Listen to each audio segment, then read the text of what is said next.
Okay, it's 4 p.m., Wednesday, April 2nd, and I call this meeting to order. I'm gonna turn it over to Scott to say a few words to open us up.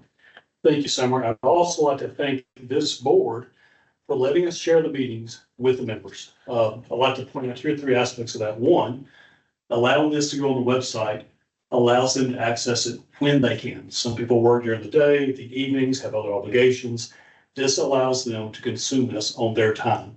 Two, as you all drove here from various places over an hour or more away, it allows them to consume this at a time and a place that is convenient, meeting them where they are and when they are, when it's convenient to them. And three, I will put this out, thank you for this as well. As we sell assets, including what was for the past 5 or so years, the headquarters, and we have a lack of conference rooms, so the remaining conference rooms are being repurposed into workspaces. We will continue to be more flexible in the future. I appreciate your flexibility in this regard as well. And being a little bit flexible, using the facilities we have, not increasing costs and things of that nature. From what I understand, and what I've been told, this will be my future primary office. So this is the first meeting in that place in that regard. Appreciate y'all's flexibility to do that. And in the coming months, we're happy to share other locations like this as we move around for future meetings. So thank you again for letting us share this with the members. I appreciate that transparency. I appreciate the intent behind it. Thank you. Okay, first item is consent agenda A through I. As directed by chair, previous chair, staff, any comments or edits, questions on consent agenda items are appreciated in advance. Obviously, we have these materials about a week in advance, in the board effect. So I have not received anything. Have you received any questions, comments, edits, Scott? Okay, so thanks everybody in advance for the preparation that y'all put into this. Do we have a motion or a second to approve consent agenda items, or? Make a motion to approve the consent agenda. Okay, do we have a second? I've got a discussion on Okay, any Mark. discussion? the March 4th meeting. That was the meeting that I was awakened from sleep at 8 in the morning. I asked for the minutes to be very detailed. They're not. Especially the point that I refused to direct settlement on the item in discussion. I want that reflected in the minutes. Is there a problem with that? No.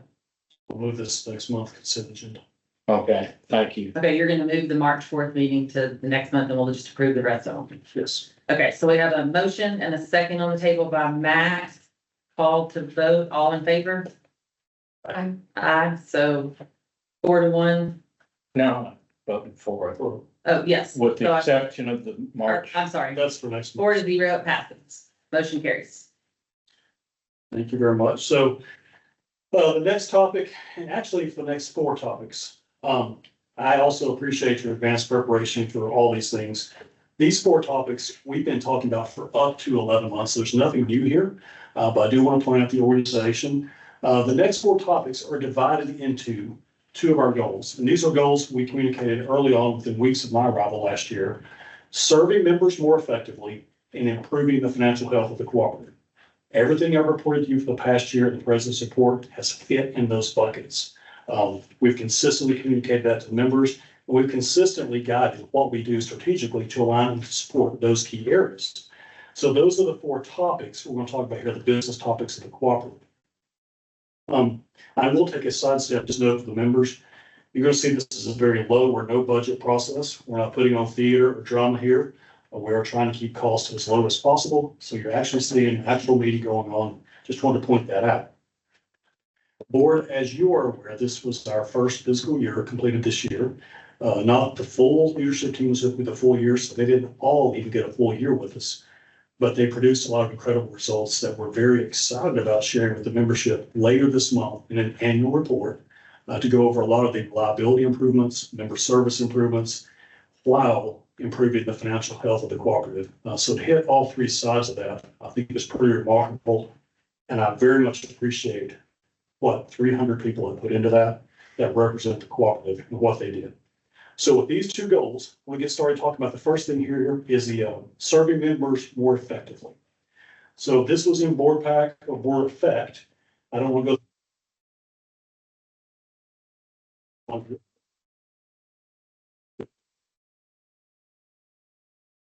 You just say, could, change mine to abstaining? No problem. On the consent agenda? Yeah, No, so Scott, can you record the last the three, I'd like to It change just did. one abstain, okay. All right, so the next topic of improving member service. This is one of the things that we're excited about. And just before we dig into it, I want to give you some context. There's not many things that I get to see that improve or affect in a positive way some members that don't cost other members something. And this is one of those topics, much like last year, we talked about prepaid billing. It only helps a small percentage of the members, but those it helps, it really helps. It gives them flexibility of when they pay. They're not required to put up a deposit. For those members, that's a very valuable, and we've had people come to tears with gratitude for that product. But we realize the vast majority of members don't consume that product.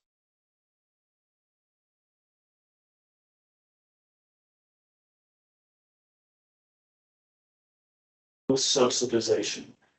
Much like the topic here today, trenching requires no subsidization. So for those less familiar with this, when you think of trenching, think of underground service, primarily residential, primarily housing. It could be some commercial, but we expect this to be mostly residential homes. And this is probably going to be a benefit that mostly builders consume. This is digging the underground service to the meter, if you will, okay? It's digging that trench or that ditch, preparing it for inspection, ultimately for the service to be installed there. There are some members, like builders and others, that have construction access, resources or access to those type of resources that this makes sense for them. If they have economies of scale, great. We're not requiring members to do it. We're not discouraging them or encouraging them. We're going to give them the option to do that. And it helps those members. Those that it helps are very excited about it. They've been asking for years. And there's really no reason not to do this. So we'll talk more about it a little bit, but I want you to have a context overall of what trenching is, what we're talking about, and why we're saying yes to these members.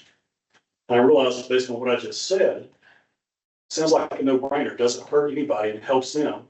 Why hasn't this already been done? What I can tell you is this team has experience in other utilities. We're bringing lots of things like this and other programs that we've already talked about and we'll be talking about on a regular basis. Today, we're going to see two more of those later in the agenda. We're going to continue bringing these things that help some, that don't hurt others. Lots and lots of options like that to go back to our overall goal of improving member service and improving the financial health of the cooperative. There's so many things that'll do both of those. This is one of those, and we're very thankful for it. Like I said, many builders have been asking for this for years. Don't have to go through all this again because you've had it for a while. I understand that. But this comes from our comfort, the leadership team's comfort, from doing this in other places. We've seen what works well, what doesn't, how you make it work. And it's really not that difficult to make some of these things work here. Not everything we've seen in other places needs to work here, but some of them can and will. And so we're excited to continue bringing things like that here that will help our membership while not hurting the membership and requiring subsidies. Allowing members this option is going to be really good for those that choose to do it. And for some, they're just curious. You know, they can at least evaluate the option, make an informed decision. There are times when a member, maybe they're in a pinch, they might even be willing to pay more for another independent contractor to do the trenching because they're in a hurry or something like that. So people have all sorts of motives and incentives. We're certainly not trying to get in their business, but having this option open gives them that right. And so we're excited about that. I will touch on this because obviously the people that are going to do this are very thankful for it. Maybe they have equipment, they're in construction, they do civil work, whatever it may be, they're excited about it. The other members are not subsidizing it, so they should be happily indifferent, right? This is one of those rare things that not only helps them and doesn't hurt them, it actually helps everybody because this is just one more of the strategic things we've been doing of taking some work away from contractors, doing it in-house, more and more of it. This team has done more with less. We have fewer employees today than when I walked in the door. It's no secret. Not only did we not hire a large number that had been planned, we actually don't have as many people as we used to. And this team has taken some work off of contractors, reducing some contractor expense. So coming back to the financial health and how that helps members who are going to do the option, doesn't hurt those, but helps everybody else. We're operating a little bit more leanly, not carrying quite as many contractors. That is helping overall expenses. And so there's a layer of that in here as well, which is again, one of those rare things where there's a no-brainer, not really a downside from that perspective. Had a lot of Will you go conversations. back? I wasn't finished reading. And again, all this was provided earlier. This is nothing new that I want to belabor the point, but I'm happy to clarify this. This again is in response to members asking for something that on day one, we could have assumed was already indicated. So we're happy to do it. And there'll be other things in the future that we're happy to do as well. It did take some time to put the documents together. These will have to be inspected per normal codes. This is just how it works in utilities. Make sure the depth is correct and everything of that nature is safely done. And it is packed in a certain way so the cooperative doesn't face any liability, safe for the membership and everybody in that community and those sorts of things. So a lot of information like that. You're aware of other utilities, even close by, that do the same type of thing. So we're excited about offering this benefit. That part's really a no-brainer. In and of itself, probably wouldn't bring that to you, just include it as a highlight in present support. However, one of the things that's different now in 2024 and forward is anything involving the tariff, I believe is a board discussion. I do not feel at liberty to modify the tariff. And so the language in the existing tariff was written from the language of the cooperative digs the trenching, the cooperative does this, cooperative does that. The language that you saw in more effect refers to the member option. We will do it or they will do it. It will get done. There are specs. So if a member chooses to do this option, they'll be given the information, what they need to sign, documentation. We will circle back, inspect. If it meets everything, rock and roll, we keep going. But because of that minor modification to the tariff to allow them the option, that's why there's that vote requested on something that is obviously a no-brainer from every perspective. So with that in mind, could love to entertain a motion if you would, please. Okay, do we have a motion in a second? Allow Jim. Just have a couple of questions first. Sure. I read through it, but just making sure if someone chooses to do this, they're fully responsible for the call of dig test. And it's worded that we have no responsibility, if they chose not to, it doesn't happen, right? So this has been vetted by council. We give them a disclaimer, they sign a contract, and we inspect it. So you've got the physical safety of trained people looking at measuring the distance, the depth, how it's packed, everything else. So it's inspected during the process that physically protects safety. So you think of safety perspective, you've got that covered. You think of giving them the forms and then signing these forms, they are transferring some risk of that process. So we've got both aspects covered. Much like other utilities, this is not new. If this was new to the industry, I'd probably slow down and go in a lot more depth. This has been around forever. And quite frankly, we got our forms from a bunch of other utilities, took the best of, had it reviewed by an attorney that does that very well. We feel really safe about that. And the one oddball that'll do it before he does anything, that we're not on us, right? We've got everything to be inspected and signed. We won't show up and install it if it's not safe. Okay. So our team is very safe in that regards. And so there could be an outlier like that where something has to be rescheduled and they have to shore it up before the crews come back. But they will not install unsafely. I'll make the motion to update the trenching tariff. Okay, do we have a second? Second. Okay, any more discussion? Will it be advertised to members? Oh, yes, thank you so much. So this is kind of raw. We're working through a real meeting here. So as far as the communication and the benefit and some of how that's going to be rolled out in the coming weeks, and it'll also be featured in the annual report. This will be put on our website. It'll be included in our conversations, social media posts. There's going to be multiple ways this word has gotten out, and candidly, several builders that we can recall our teams work with on a regular basis. We're going to call some of them up that we know have asked about it. So we're going to have all kinds of proactive messaging of this. Again, we're not forcing it on anybody. We're not suggesting they do or don't, but we are going to present the option, and we're going to make sure it's well documented. I expect most of those who will take this up are probably builders, but there could be others as well. So we're gonna be sensitive to that, increase our talking points and things like that. So verbally and writing, emails, website, some social media. We're gonna cover it a variety of ways. If you can think of more in the future, we'll do that too. So, That's- second, I wrote to Jen, sorry. No, that's really great that you're gonna call some of the builders. I had a persona in mind that's not a member now, so they're not getting the current conversations. They may not know the website very well. Like, how would they get the word? For example, when they called to get a survey or an estimate, would we offer them door number 2 and So at encourage? some point when they go through construction, they get in touch with somebody who comes out and does staking. And they'll say, okay, you wanna go from here to there, and they go through that interactive conversation. That would probably be their first touch point. Say, we can do it, here's what it looks like, we go back and get a quote, oh, by the way. So that's probably, if they don't look at the website, if they don't engage in other ways, that would likely be that scenario's first touch point. It'd probably be verbal with steering them towards the specs and things that they're interested in. So that would be like the stakers protocol to have that in the conversation. That's the first. Okay. Anticipated in that scenario where they're not already a member, that's probably the first place they would hear it. Again, this is law of averages here. Okay, so we have a motion and a second. So no more discussion? All right, so all those in favor? Aye. I'm abstaining until I talk to Jeff. Okay, all right, so motion carries 3 and 1 abstaining.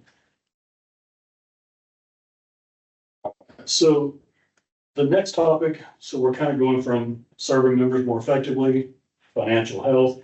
As we segue to financial health, this is a topic that we've talked about a lot. Certainly put a lot of it in the president's report of previous months and months. The fiber ring and that asset. So while there is an asset there, the world has changed. We have an opportunity to recoup most of that money and stop paying interest on it. This is another one of those no-brainers for what we know now.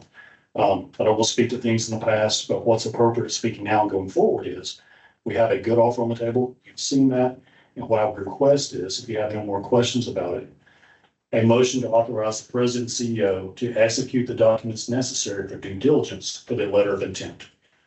Much like the other transactions we've talked about, those come back at closing for one more final bite if anything has changed. What is the fiber ring and how did we acquire it? What was it used for? Tri-County built it. Over several years, Tri-County decided to build a fiber ring. It goes up to 288 fiber count. It's not being utilized. There are no plans to utilize it. We have no interest in What was it building it out. for to begin with? You know, we're getting to the point where I have to speak for prior leadership, but what I would like to say is, here's what we know today looking forward. I think if you look at anything I've done today from yesterday, I could second guess me and my decisions. I prefer to say this, it's not being used. It's not going to be used. You have a buyer on the table that will give you most of your money back. And for the past 5 years, it's been financed at 7% interest. Financially, it's a no-brainer. How much do we have in it? The original build cost was in the mid-teens. Again, all that's been in Okay. previous president's reports. But it was for internet? You know, we're gonna be speculating. Okay, I can tell you today what you could use it for. Wholesale dark fiber leases or swaps. Or you could build it out and do other things. It does not help Tri-County operationally. It does not meet our objective of safe and reliable power at the lowest possible cost. I can't undo anything that was done in the past, but there are a dozen or so strategic things that we've worked through the past year. This is one of them to put us in the best possible position for the future. I make that motion that was addressed by Scott. Okay, do we have a second? A second. Okay, so any more discussion on the fiber ring? What's the timeline? Good question. So we anticipate several months, possibly 3 to 5 for due diligence. So you just authorized me to enter into a letter of intent today. It's not the final contract. It's kind of a pre-finalization, if you will. Based on the letter of intent, the initial stages of the transaction will occur, earnest money, a due diligence period of several months. That could go a little bit faster. There are possibilities of a few snags. I anticipate within 6 months this closing, and I bring you back a final contract. At that point, we would compare and contrast. Did anything change between our initial view and what has come up at that point? So this isn't the final go. This is go completely to the negotiating table with the letter of intent that was shared with you via board effect. The final will come back to us. Always does. Okay. Okay, so we have a motion and a second. So call the vote. All those in favor? Abstain. So 3 3-0. and 1 abstain. The motion carries.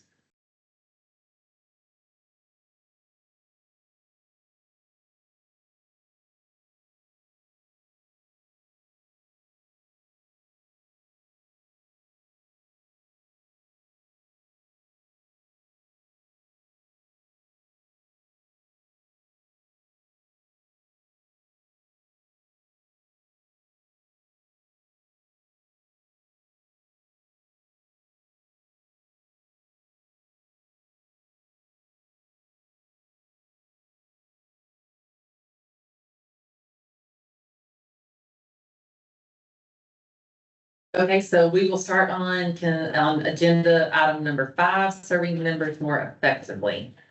Thank you. So giving you some background on this item is one of our 2 main goals. This is something I feel like we can communicate even better. We've tried and we've been very consistent in writing, but hopefully this verbal review will help some. So in the state of Texas, you guys are aware of something called the Texas Unclaimed Property Code. Governs cooperatives, particularly on this particular topic. So as you're aware, capital credit checks get mailed to members. And if they're not cashed after 3 years, you all know that the state requires you to send 50% of that money to the state. It's not a question. They didn't ask our opinion about it. We must, like other cooperatives, send 50% of that amount to the state. The state lets us keep the other 50%. But as you know, they say with the other 50% that you hold, you can do 3 and only 3 things. And this is where we see a lot of confusion and misinformation. And we're working to get more of this out there. So happy to do that. The state allows us with the other 50%, number 1, 3 categories. Number 1, scholarships and education. You saw last year, we turned up the volume on that because of all 3 categories. My goal is to make sure all the money that the state would say has to go other places, just back to our members. And I've only got 3 ways to do it legally. Number 1, scholarships and education. We turned up the volume really high on that last year, 50 scholarships, $5,000 each. It doesn't affect members' bills. None of these 3 categories affect their bills because it's coming from the escheats process. So we're excited about that. This is the first academic year of that, anticipating 50 scholarships to our members, high school seniors for college coming up. Very excited about that. The second category that the state allows, the 50% that a cooperative can hold, is under the window or category of energy efficiency. And that's where we're going to camp out a little bit today and probably within the next couple of months as well. So again, our goal is to improve member service and the financial health of the organization. And here's one that does both. So we're excited about this. This is a utility investing in something to help members buy less of its product. And so this is kind of a win-win, and it's unique to the cooperative model for sure. So under energy efficiency, the program we're bringing today is a bill credit for existing members. And we're going to put $250,000 into this program. It's going to be a pilot. It's a pilot for a couple of reasons. One, we don't know if the money will go in the first month, first season, or it may take the rest of the calendar year. We're happy however the members can use it the fastest, the best. 2, we want to study it and observe it over the course of the year and see what can we do, if we can do it next year, to make it even better for the members. The goal is to get this escheats money to the members, and this is one of the tools we can do. So what's going to happen here is they'll go through a process for existing residential members. It's not subsidizing. I wish we could do more things with the escheats funds, but again, since the state dictates scholarships, energy efficiency, and economic development, and we have a high concentration of residential members, we want to invest in these areas to get the most to the most we can. In a couple of months or sooner, we'll come back with another aspect of the energy efficiency program with weatherization. They'll do with insulation, some other things. We've been working on this version of energy efficiency for months, basically since the scholarship program was launched, as well as the one where we'll come back with in a month or two. It takes a long time to put those together, the things behind the scenes, the documentation, all those other things. But we're excited about this because this is one of the ways we can get that money back to them. This team has done a really good job of digging into that proactively. So some of these numbers may be six-figure numbers, but again, it's not making anybody's bill go any higher. It's not being subsidized by your rates or anything like that. So we're excited about that. It'll tremendously help those members and not cost other members a dime. So we're looking forward to that. This too will be shared in current conversations, the websites. We'll have other ways to share much of this news, the annual report.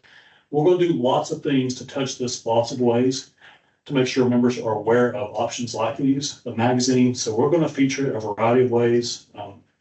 There'll be no shortage of efforts to make sure this is out there. Yes, sir. In part of their discussion, was there any discussion that maybe we could allow a retro back to January 1? Or is it gonna be just as we move forward? Because some people may have already done some of this for their upcoming summer season. Right. We've wrestled with this and we don't know what the rule is going to be for the norm and the exception. And I think you're going to have that question anytime you start a program like this. So the further you get away from any time, we can investigate and evaluate that.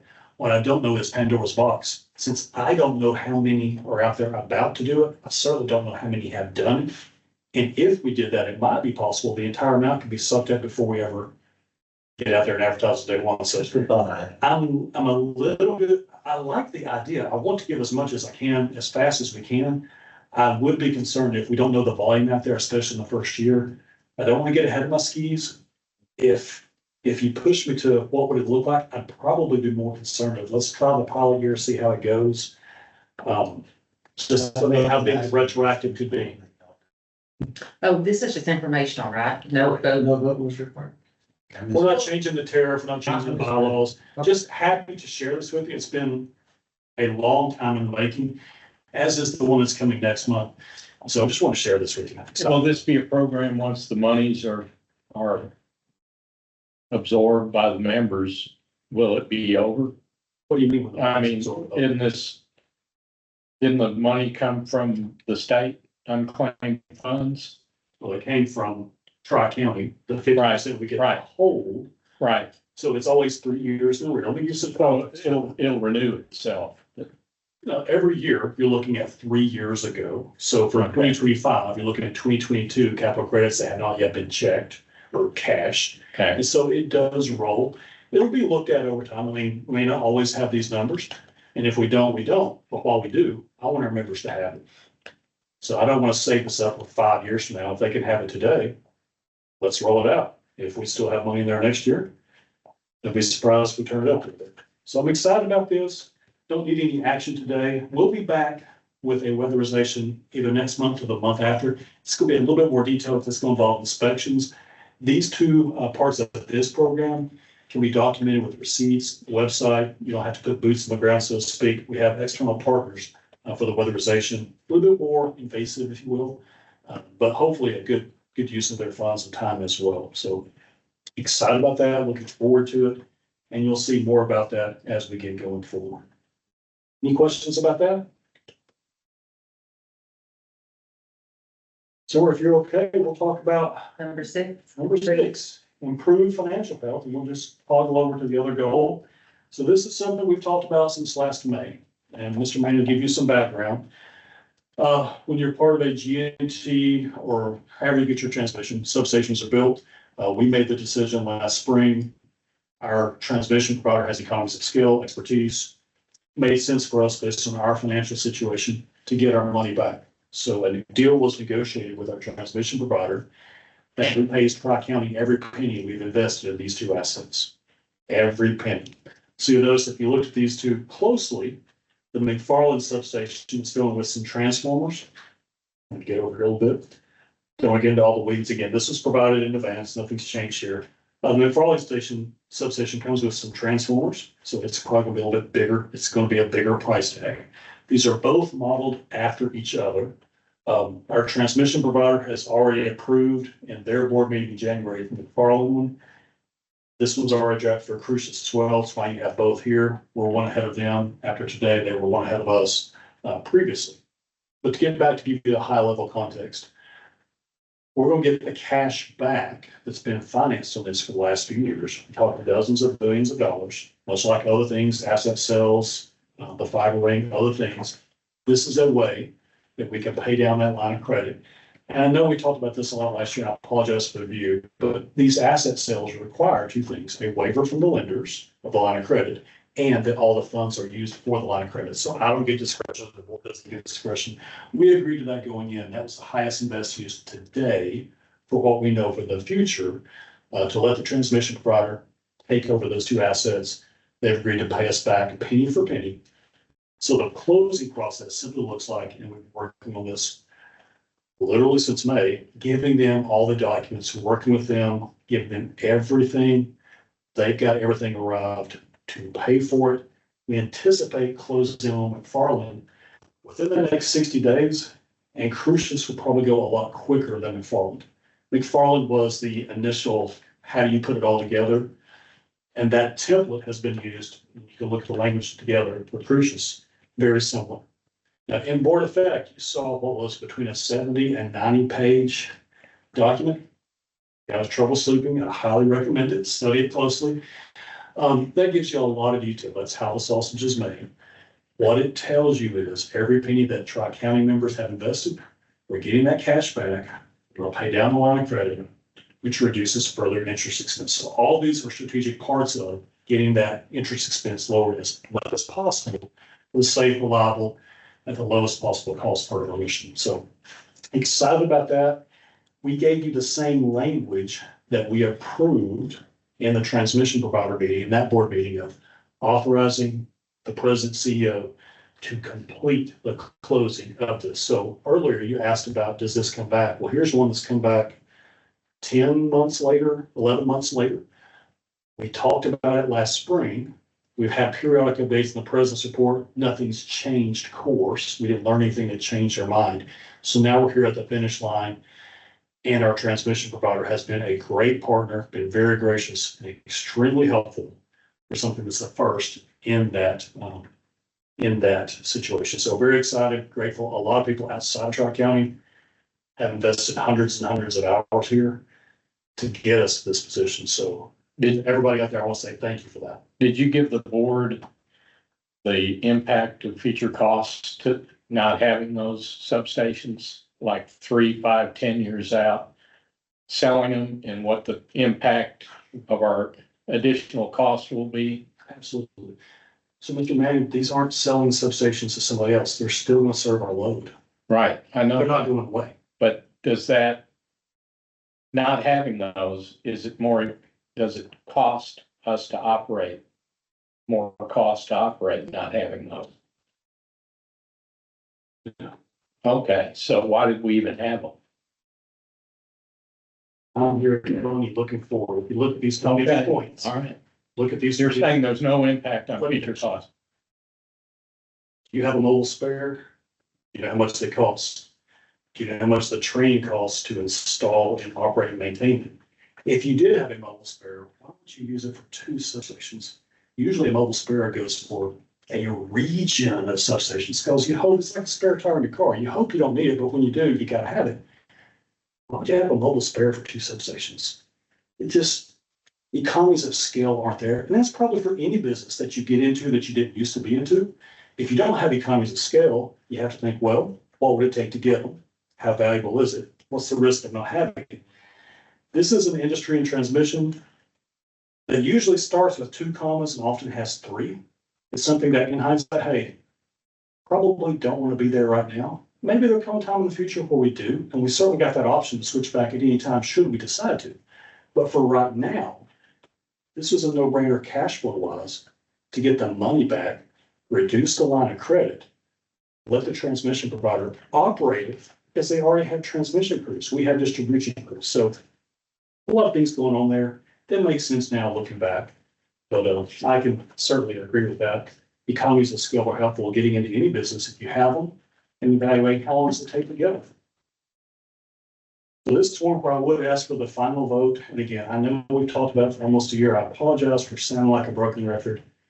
I wouldn't be doing my job if I didn't thank our engineering team, our operations team, and our transmission providers team for hundreds and hundreds of hours to make sure our members don't lose a penny off this. Kudos, and we still get the reliability of the asset being there. Again, this is one of those rare things where you see a few things that don't hurt us. You're like, yeah, this really does make sense for now. So excited about that. Would ask for both resolutions. We're a little bit behind on McFarland. We're a little bit ahead on Crucius, but we need to be there. The Crucius one will close a lot quicker once everything's ready. McFarland is the bigger of the two because of the transformers described there. So you're talking dozens of millions of dollars between the two, and very excited about that. I know it's been a year. Any other questions?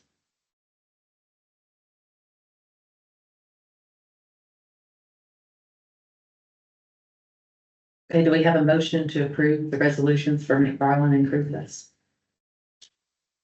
I'll make the motion. Okay, do we have a second? I'll second. Okay, any more discussion?